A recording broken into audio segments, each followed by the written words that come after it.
Assalamualaikum warahmatullahi wabarakatuh. Alhamdulillahi wahda, wassalatu wassalamu ala rasulillah. Sahabat Ferry Channel, rahimakumullah. Kita lanjutkan sirah nabawiyah. Kaum kafir Quraisy karena tidak berhasil menghentikan dakwah Rasulullah SAW, maka mereka semakin kejam. Mereka semakin berani bertindak kasar. Para sahabat Nabi ada yang dibunuh seperti Yasir juga Sumayyah, dan ada yang disiksa seperti Bilal bin Rabah, Khabbab ibn Arad, Ammar bin Yasir. Para budak itu dilukai dan para sahabat yang masuk Islam disakiti, diintimidasi sehingga Rasulullah SAW menjadikan rumah salah seorang sahabat Nabi menjadi markas dalam bermusyawarah, markas dalam menyampaikan risalah Islam, markas dalam berkumpul untuk Rasulullah menyampaikan ayat dan menyampaikan hadis-hadisnya, yaitu di Darul Arqam. Kaum muslimin tinggal di situ untuk menyusun strategi dakwah, untuk mendengarkan mau'ido dari Rasulullah di Darul Arqam, dan juga tempat bagi kaum muslimin bersembunyi dari pantauan kafir Quraisy. Mereka berkumpul di rumahnya Darul Arqam. Kemudian ikhwatal iman, hal itu tidak membuat kafir Quraisy berhenti dari menyiksa, menyakiti, mengintimidasi kaum muslimin, sehingga Rasulullah SAW memerintahkan para sahabat Nabi untuk hijrah. Hijrah kemana? Di dalam sejarah Islam ada dua hijrah yang terkenal, yaitu al-hijrah ila al-Habasyah wal hijrah ila daril hijrah, yakni al-Madinah an-Nabawiyah. Yang pertama adalah hijrah ke negeri Habasyah. Negeri Habasyah itu di mana? Negeri Habasyah itu negeri di benua Afrika. Penduduknya hitam, legam, keriting. Bahasanya bukan bahasa Arab. Sukunya bukan suku Arab. Dan rasnya, kulturnya, budayanya, makanannya, lingkungannya, tanahnya beda dengan Arab. Pertanyaannya, mengapa Rasulullah SAW memilih negeri Habasyah menjadi negeri untuk berhijrah ke sana? Kenapa kok tidak ke Yaman? Kenapa kok tidak ke Syam? Kenapa kok tidak ke Irak? Tapi kenapa Rasulullah SAW pada waktu itu memilih negeri Habasyah dan memerintahkan para sahabat untuk pergi ke negeri Habasyah? Kalau sekarang Habasyah itu Ethiopia, Afrika. Padahal kalau pergi ke negeri Afrika itu mengarungi lautan, mengarungi samudra, harus naik kapal dari Jazirah Arabia ke arah barat menuju namanya negeri Habasyah. Atau kalau sekarang Ethiopia, dengan mengarungi samudra atau Laut Merah, Al-Bahrul Ahmar, Laut Merah. Kenapa kok tempat ini yang dipilih Nabi? Karena Rasulullah SAW dapat wahyu dari Allah bahwa di negeri Habasyah itu ada seorang malik, seorang raja yang adil dan tidak membiarkan kezaliman terjadi di negeri itu. Dan ini cocok dengan keadaan para sahabat yang terlunta-lunta di kota Mekah, yang disakiti, dihina, diintimidasi, bahkan ada yang dibunuh. Jadi Rasulullah mengatakan, pergilah ke negeri Habasyah, karena di sana ada seorang raja yang adil dan tidak membiarkan kezaliman terjadi di negerinya. Raja An-Najasyi. An-Najasyi adalah sebuah gelar bagi Raja Habasyah. Najasyi yang hidup sejaman dengan Nabi, namanya adalah Ashamah. Maka para sahabat mulai berjalan menuju negeri Habasyah. Ini adalah hijrah yang pertama ke negeri Habasyah. Pada awal hijrah sahabat tidak banyak. Cuma 12 orang laki-laki dan 4 orang wanita. Yang menjadi ketua rombongan adalah menantunya Nabi, sahabat setia Nabi, namanya Utsman bin Affan, bersama putrinya Rasulullah namanya Ruqayyah, istrinya Utsman ibn Affan. Jadi putrinya Rasulullah yang bernama Ruqayyah binti Rasulullah itu sudah pernah hijrah sampai ke negeri Afrika, mengarungi lautan yaitu Laut Merah. Dan Rasulullah SAW mengatakan, innahu ma'awal baitin hajaru fi sabilillah ba'da Ibrahim. Sesungguhnya Utsman bin Affan dan juga Ruqayyah adalah keluarga pertama yang hijrah di jalan Allah setelah keluarganya Nabi Ibrahim dan Nabi Lut alaihi salam. Maka berangkatlah 12 orang laki-laki dan 4 perempuan menuju Habasyah. Kemudian teman-teman, di kota Mekah terjadi peristiwa, yang mana peristiwa ini menyebabkan orang-orang yang sudah terlanjur hijrah ke Habasyah pengen kembali pulang ke Mekah. Karena dikira orang-orang kafir jahiliyah sudah masuk Islam semuanya. Maka yang ada di Habasyah pulang. Peristiwa apa itu? Yaitu peristiwa sujudnya orang-orang kafir Quraisy dan isunya mereka masuk Islam. Padahal mereka tidak masuk Islam. Ceritanya bagaimana? Diriwayatkan Imam Bukhari dari Ibnu Mas'ud radhiyallahu an sama Ibnu Abbas. Allah Subhanahu wa taala menurunkan ayat Al-Qur'an kepada Rasulullah, yaitu surat An-Najm. Jadi suatu ketika Rasulullah SAW ketika itu seperti biasanya mau sholat di Ka'bah di siang hari. Kemudian di sana ada pentolannya kafir Quraisy seperti Walid bin Mughirah, Uqbah bin Mu'aid, Abu Lahab, Abu Jahal dan lain-lain. Mereka mencela Rasul seperti biasanya, dituduh orang gila, penyihir dan lain sebagainya. Tapi Rasul tak pedulikan, kemudian sholat. Dan Rasulullah SAW membaca surat An-Najm. Wan najmi iza hawa, demi bintang ketika terbenam. Ma dhalla sahibukum wa ma ghawa, sungguh sahib kalian yakni Muhammad tidaklah dia tersesat, tidak juga dia gila sebagaimana yang kalian tuduhkan. Wa ma yantiku anil hawa, tidaklah dia berbicara berdasarkan hawa nafsunya. In huwa ila wahyu yuha, dan adapun yang disampaikan adalah wahyu yang datang padanya. Alamahu syadidul quwwa, yang diajarkan oleh makhluk yang punya kekuatan dahsyat, yakni Jibril yang mengajarkan kepadanya.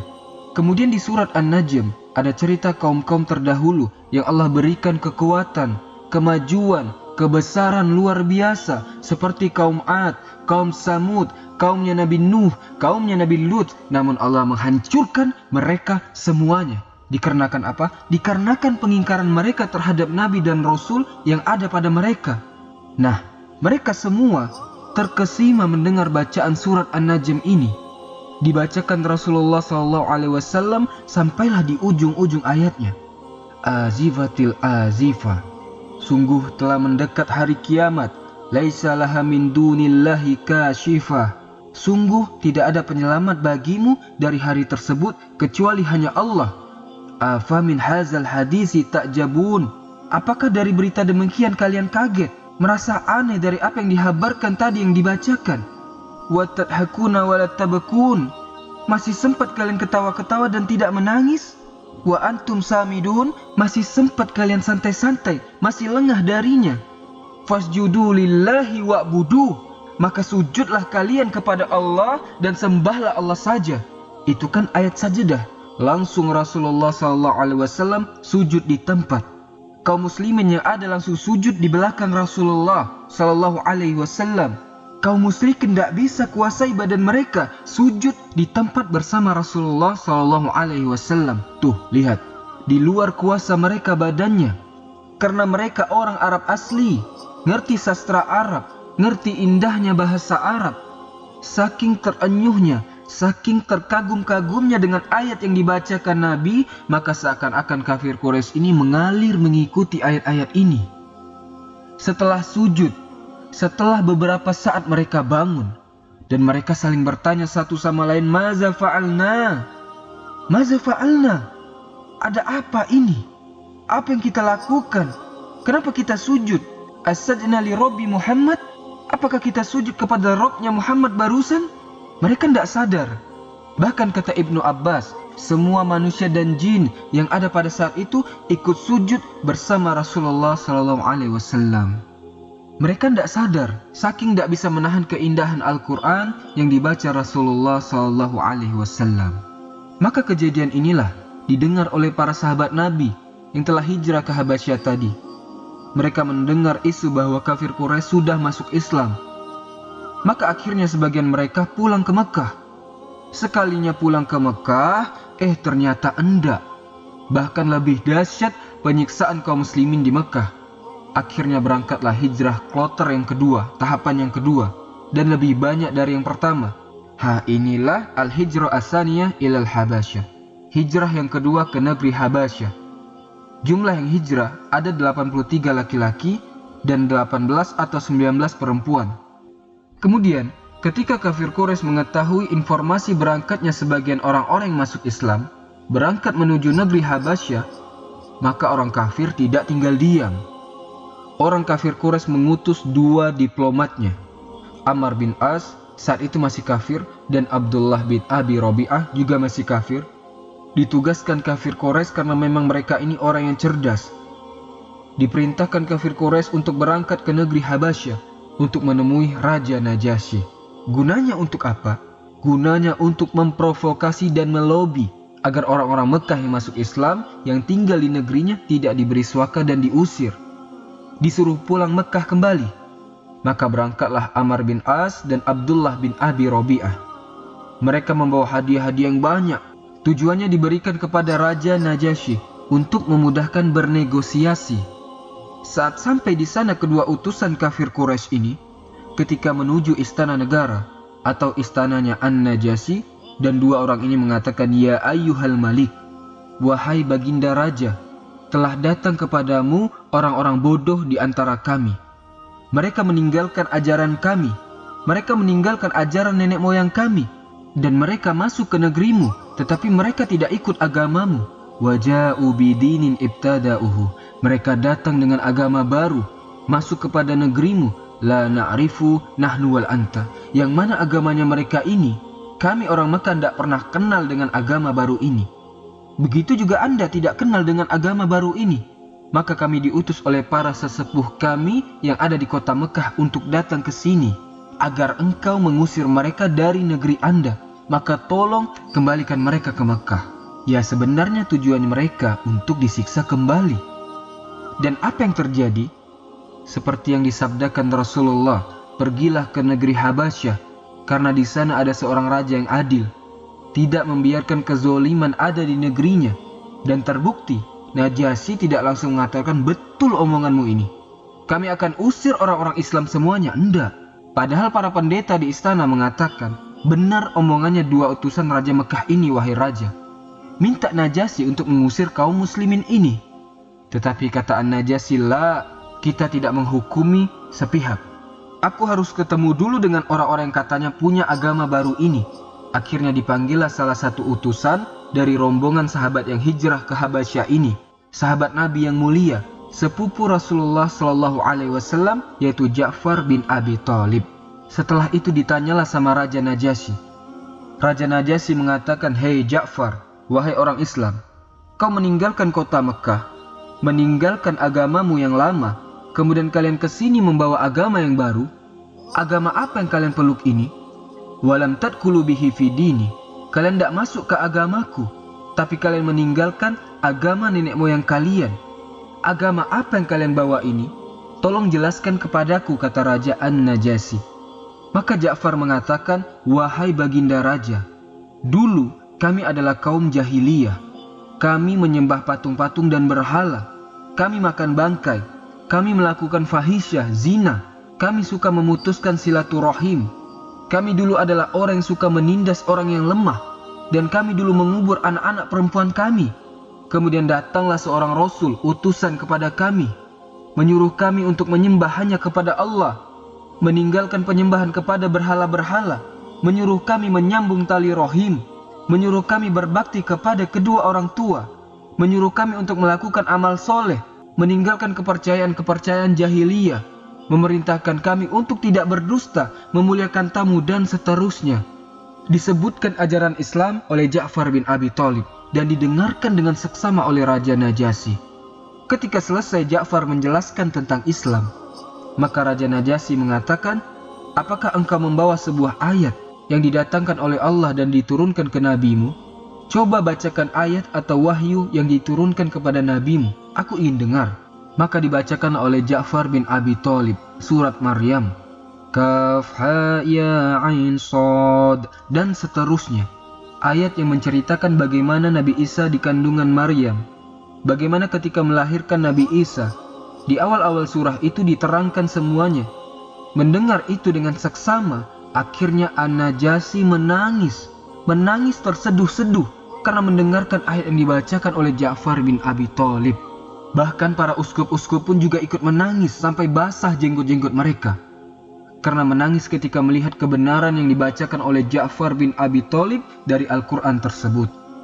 Kemudian Najasyi mengatakan, "Wallahi, yang kamu sampaikan tadi seperti yang dulu diturunkan oleh Allah kepada Nabi Isa alaihissalam." yang diturunkan kepada Yesus dari sumber yang sama, dari pelita yang sama. Maka tahulah Najasyi ajaran Islam adalah ajaran yang benar.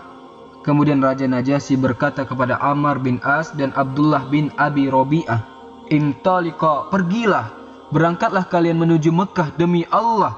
Aku tidak mengembalikan tamu-tamuku ini kepada kalian. Dan bawalah pulang hadiah-hadiah kalian, aku tidak akan menerima hadiah-hadiah ini." Maka keluarlah Ammar bin As dan Abdullah bin Abi Robi'ah dari istana. Namun jangan mengira Ammar bin As kemudian langsung pulang dan menyerah. Tidak. Ammar bin As adalah orang hebat ketika jahiliyah dan ketika ia Islam. Kata Abdullah bin Abi Robi'ah kepada Ammar bin As, "Ayo saudaraku, kita pulang ke Mekah. Toh mereka ini juga orang Quraisy, masih ada hubungan kekerabatan sama kita. Sudahlah, kasihan mereka. Biarkan dia dengan agamanya, ayo kita pulang." Kata Ammar bin As, "Aku ndak mau pulang dulu, besok aku ingin ketemu dengan Raja Najasyi lagi. Akan aku sampaikan kepada dia hal yang belum dia ketahui." Ndak gampang menyerah Ammar bin As ini. Maka besoknya Ammar bin As datang lagi dan mengatakan, "Ya ayyuhal malik, wahai baginda Raja Najasyi, sesungguhnya orang-orang Islam ini memiliki keyakinan tentang Yesus berbeda dengan keyakinan kalian. Kalian menganggap Yesus itu Tuhan, sedangkan menurut orang-orang Islam ini, Yesus adalah Rasulnya Allah Subhanahu wa Ta'ala. Diberi mukjizat." Maka akhirnya penasaran lagi Najasyi. Dipanggil lagi Ja'far bin Abi Thalib ke istana Najasyi. Ditanya lagi, "Wahai Ja'far, bagaimana sikap agamamu terhadap Yesus putra Maryam?" Maka dijelaskan sama Ja'far dan Ja'far tidak berdusta sama sekali. Diterangkan apa adanya seperti yang diterangkan sama Rasulullah Sallallahu Alaihi Wasallam. Maka dijelaskanlah oleh Ja'far, "Kami berbicara tentang Isa sebagaimana yang disampaikan oleh Nabi kita. Huwa Abdullah wa Rasuluh. Yesus adalah hamba Allah, wa Rasuluhu. Yesus adalah Rasulnya Allah, wa Ruhu, dan Ruh dari Allah. Dan dia adalah kalimat Allah yang Allah berikan kepada Maryam, Al-Adra, perawan, Al-Batul, yang suci, yang menjaga diri. Dia adalah seorang Rasul yang mulia. Dia adalah seorang bayi yang bisa ngomong."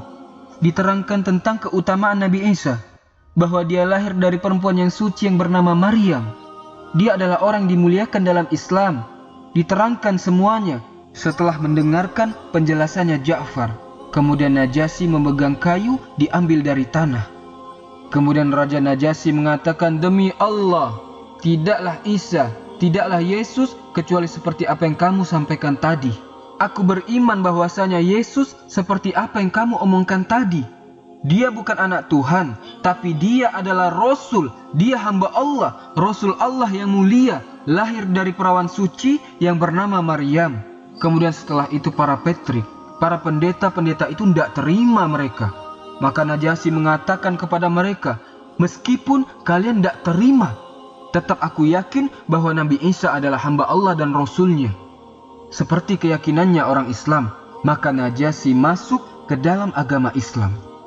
Di antara yang membuat jalan hidayahnya adalah melalui percakapan dengan sahabat Nabi yang mulia Ja'far bin Abi Thalib. Yang mana kita tahu Ja'far ini orang cerdas, diberi oleh Allah hujjah yang tepat dalam bersikap menghadapi seorang raja tersebut. Akhirnya Raja Najasyi mengatakan kepada dua orang diplomat utusannya kafir Quraisy itu, "Izhabu fa antum suyumun bi arki." Pergilah kalian semuanya, kalian aman di negeriku. Berbuat sesuka hatimu di negeriku. Kalian saya lindungi, kalian saya beri suaka di tempatku. Akhirnya Ammar bin As dan Abdullah bin Abi Robi'ah pulang ke Mekah. Mereka tidak berhasil. Bahkan dengan jelas Raja Najasyi yang namanya Ashama dengan terang-terangan mengokohkan bahwa kaum muslimin yang hijrah di negerinya aman, tidak boleh disakiti dan dilindungi oleh negara Habasyah. Itulah teman-teman kisah tentang para sahabat ke negeri Habasyah. Kisahnya semakin jauh, terus tunggu kisah-kisah selanjutnya. Kita akan bahas semuanya insya Allah. Semoga Allah mudahkan dan semoga bermanfaat dan menambah rasa cinta kita kepada baginda Nabi Sallallahu Alaihi Wasallam, panutan, suri, tauladan kita. Subhanakallahumma wa bihamdika, asyhadu an la ilaha illa ant, astaghfiruka wa atubu ilaik. Assalamualaikum warahmatullahi wabarakatuh.